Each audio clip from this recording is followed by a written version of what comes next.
Hey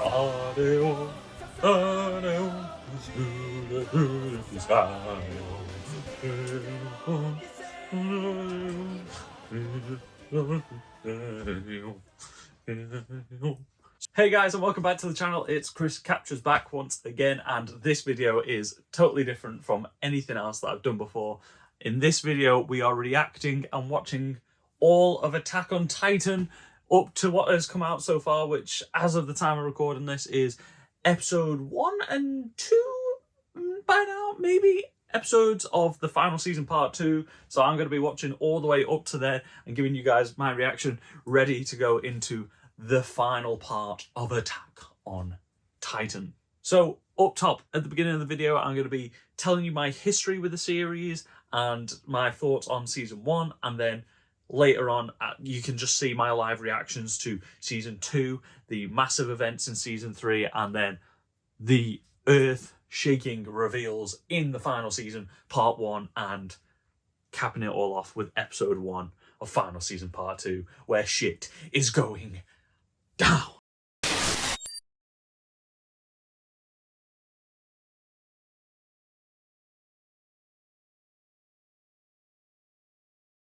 Spoilers throughout. Right now, I'm going to tell you where I stand with Attack on Titan and my thoughts now after binging all of season 1. So originally back in, I would say probably around 2014, 2015, so just after the first season had come out, I did try Attack on Titan, but it was sort of in my in-between stages of anime. Like, up until recently, I've come and gone from the trend of anime and watching it in general.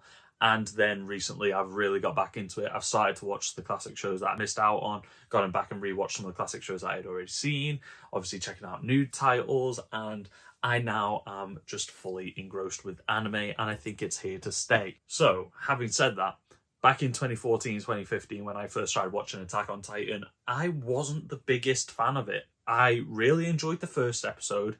Then I thought episodes 2, 3, and I think 4, just the pace slowed down incredibly. And needless to say, it's a good show. I just wasn't feeling it at the time. However, now, with the final season part 2 just about to drop, I've decided, watch it all, get engrossed in it, and I know I'm going to like the series.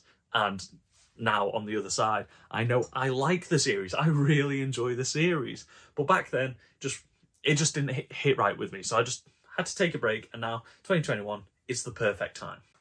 So, what were my thoughts of season 1 second time around? Well, I absolutely loved it. The first episode is still an absolute banger.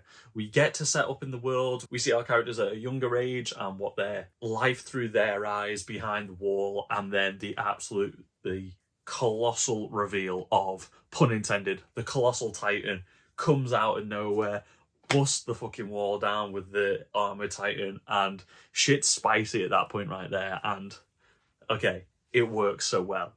After that, we do then have like the episodes where they are growing up, and they are still probably like my least favorite episodes of them growing up, the times in between, because it just kind of jumps between vignettes kind of quickly, and it muddies like the plot a little bit. It is what it is, but they had to get the characters from being children to being in the scouts as quickly as possible, so I understand why they did it the way that they did it. It just kind of lost the thread a little bit in between.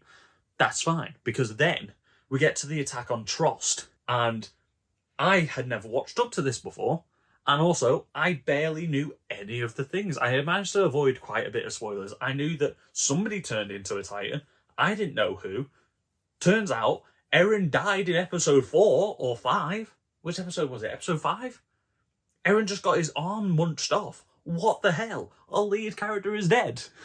And then Armin is just going out of his mind. Mikasa going out of her mind because Eren is dead or missing or whatever, because our entire group of heroes are all split up. Next episode, Eren comes busting out of a Titan as his own Titan, saves Mikasa, and at that moment I was like, okay, I'm in, because this series just like blew the walls off. So yeah, I absolutely loved it. I started to get engaged in some of the characters, and I loved the story arcs of certain characters really well in season 1 and seeing them progress. So Jean, I thought people were calling him Sean to begin with, but it's Jean as in like Jean-Claude Van Damme, French name, because loads of these characters are kind of loosely based on like Germanic and European names and stuff like that. That's kind of the section of the world that was inspired for where we are in the story right now.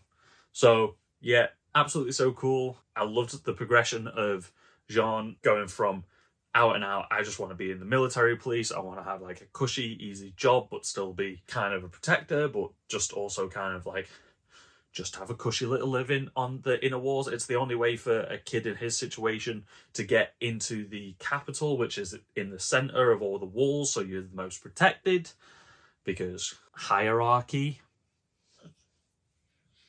So yeah, I loved his progression from that point of view to then being like, becoming like a de facto like sort of leader in this small group of our coming of age scouts and like recruits and stuff like that. And his progression through there is really interesting to see. I'm excited to see where it goes moving forward, whether he stays in that point or whether he kind of falls back into sort of a smaller character role. Hopefully he keeps his sort of mentality of being firm and strong, but also being reliable and everything like that. I'm hoping he just grows in that way. Some of the other characters are taking a while to grow on me. Like Sasha, I like Sasha, but I need her character to go a few other places and see a bit more depth to her. So then we have the introduction of Captain Arvin and Levi. And then we've got the, I believe it's the 57th exterior scouting mission, which was so cool to see the scouts in all their glory, and the reveal of the female Titan, which, what the fuck? We've got more people potentially turning into Titans. Blew my mind. And then all the cool stuff that happens in the forest. You've got the gut-wrenching moment when Levi's squad is just like slaughtered, but then we've just got like kick-ass action. You've got Eren versus female Titan, which we'll get into in a minute. So we've got all that action, Titan on Titan fighting, educated Titan on Titan fight, not just like the, what do they call them? Prime Titans, is it? The sort of like no-brain, must-eat ones, and the ones who are educated and leading the Titan armies and stuff like that. Amazing, amazing action when they're stringing her up in the forest and shit like that. So cool. Obviously, after that, we go straight into the final arc of the season, which is the reveal of who the female Titan is and how they suspected her and all this sort of stuff. It turns out that Annie, one of our recruits who we had seen training with all our guys, is the female Titan. And we're like, holy shit, where's she come from? We've got another intelligent Titan. How are certain people able to become Titans and others aren't? And what turns them into Titan? Is it pain? Is it suffering? Is it threat? Is it what's going on? Why do they want Eren so bad, other than the fact that he's able to turn into Titans as well?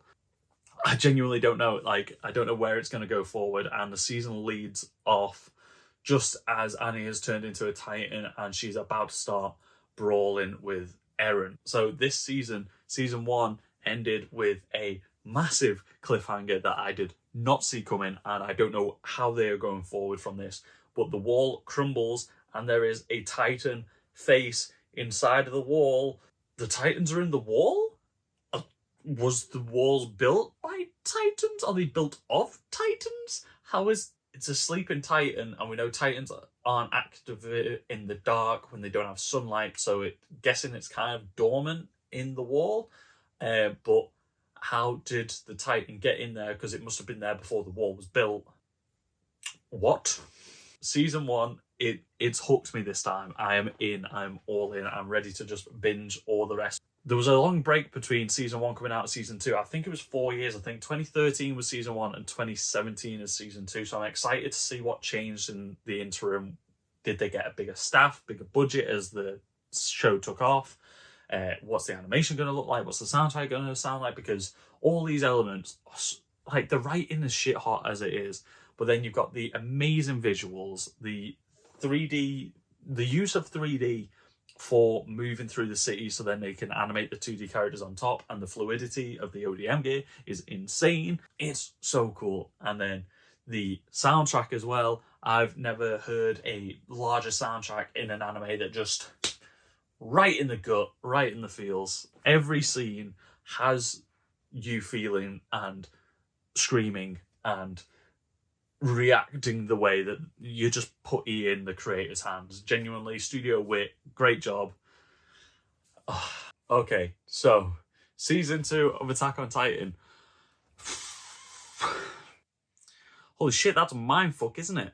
So, season 2, definitely massive improvement over season 1. Well, not improvement, but it's definitely a level up. Anyway, the animation is so much better. They're not having to rush it. Also, there was, like a 4-year gap between season 1 and season 2. So they clearly had enough time to just establish what they wanted to do, design the characters again, try a slightly different art style and everything. Everything just looks more detailed and heightened, and the colours and the music and everything is just... Visually, you could tell they had a lot more budget and a lot more love and care behind it. I'm making it sound like they didn't care about season 1. What I mean is they just leveled up their game. Like, genuinely, everybody got better at what they were doing. You can't say anything except for well done, congratulations, and thank you for just leveling up and giving us those, amazing episodes. Season 2 is definitely where it gets a lot more political, tricky, mind-bending, I would say. It's genuinely, so much happens and we find out so much. I've literally just finished watching it and I've instantly had to go back and watch a recap of what everything was and how everything happened. We find out that other humans can turn into Titans, and we find out that there's been Titans in the midst of our allies all along. Not just Annie, but other people. So not just Annie, there was it Krissa? She was like the small hoppy one. We find out Raina is the armor titan, and I had just started to really enjoy Raina's character. I mean, I still do, and if anything, it makes it more interesting. But we start to like care for him, like as a human character, as one of our allies, and then we find out that he is the enemy, as well as Bertold is the colossal titan. And here I was thinking that like the colossal titan was going to be like the founder of the Titans or something, or like the original Titan and like uber powerful. Turns out he's just like one of the special Titans. Raina is also a special Titan, being the armored Titan, and Annie was able to harden her skin as well as being super agile. So we undergo multiple attacks, multiple things. We see character development for Sasha and Connie and everything like that. We find out about their backstories and where they came from and their families, and everything's getting super emotional for everybody. Everybody's families and lives are tied into this. It's not just a few small people being attacked now. It's literally a threat to everybody within the walls, and the stakes are getting higher by the day. Then we have a Beast Titan show up as well, and the Beast Titan can speak, and it's like taking people prisoners and trying to ask questions to find out about the world inside of the walls. And then we're like, sorry, are you from outside of the walls? Well, we know the Titans are from outside the walls anyway, but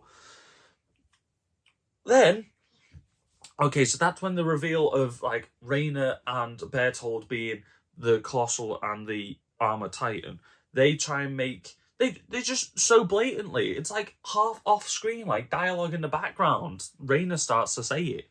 And like Mikasa's like, hold on, did somebody just say something? And then we flash back to Eren's just like, the fuck do you mean? Hold on a second, right, so Raina is the Armored Titan and Bert is the Colossal Titan? What? And they're from like this Titan village that they want to take Eren to? I wasn't surprised by Annie, but holy shit, I was not expecting those two to be Titans. What?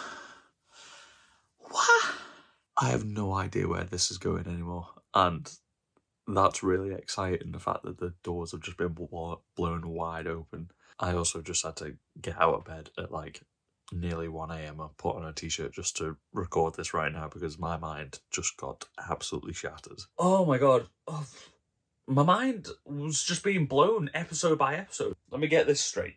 They try and convince Eren to go with them. They can't convince him, so they end up trying to kidnap him and Krissa, I believe. They have big old fighty fights. The Colossal Titan changes form, and they realise that they can, like, the more he expels steam and everything like that, and uses up his own flesh to do it and stuff like that, they figure out that he can express steam to keep them away, so they can't really attack the Colossal Titan, but he's only kind of half transforming on top of the wall to keep, like, a strategy going. Eren learns from his fights with Reina and Annie in the hand-to-hand training flashbacks to season 1, and he is about to win, and then the Colossal Titan just collapses itself off the thing, making like a big boom, and they manage to escape kidnapping Eren and Krissa. I believe Krissa is the right name. I can't remember. There's that many characters now, and they're all doing mad shit.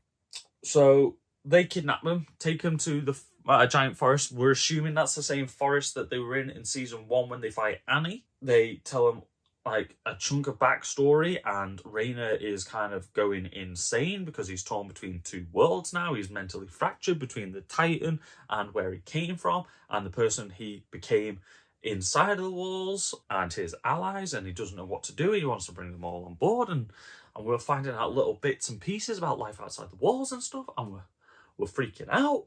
And after they take Eren and Krissa and in the forest, the scouts start to catch up with them. Then just even more mad shit goes down. We have Reina trying to run away, carrying Bertold and Eren. They're running away from the scouts, but then Commander Arvin's troops have looped around the other side. Also, this is where we really get introduced to Captain Arvin, and he's an absolute fucking mad lad, and I really start to enjoy this character because, like, they throw so many characters at us, and then one by one they just start, like, fleshing them out, and just, ooh, the writing is so good.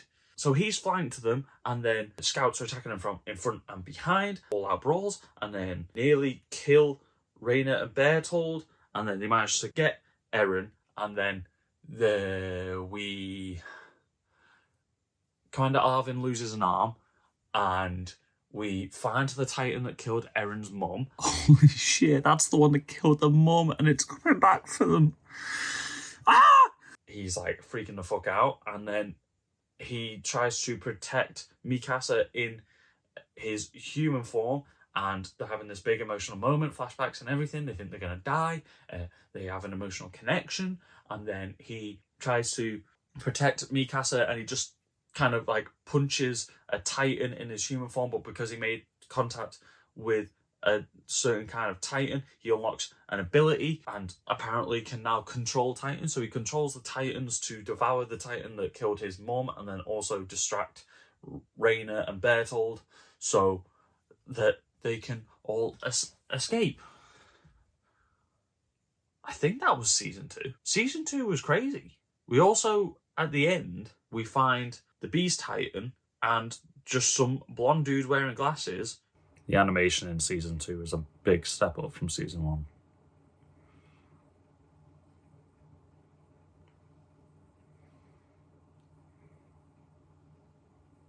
Monkey.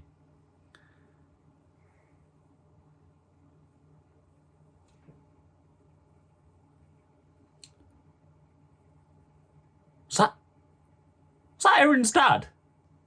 With those glasses? Is that right? On top of the Beast Titan? Is he the Beast Titan? Season 2 was really fucking good. Genuinely, everything was just better in season 2. The writing was better. We had character development even more. I really liked the episodes following Sasha and her family, or episode, shall I say, and she defends the little girl. That was super sick. It introduced her skill with the bow and everything, which I'm sure will come back in some way, shape or form. Crazy. I am genuinely in love with this series now. There is so much going on. I'm confused. Okay guys, thanks for watching part 1 of this video. Stay tuned for part 2 coming sometime in the next week. Thank you so much for all the support on the channel lately. Also, don't forget to check out my TikTok because it's kind of popping off right now. And also, if you're from TikTok, hello and welcome to the YouTube channel. It's good to have you here. Don't forget to like and subscribe. And like I said, stay tuned for part 2 where we cover seasons 3 and final season part 1, which is, I guess, season 4. Gonna be good. There's gonna be more live reactions in that one. It's gonna be...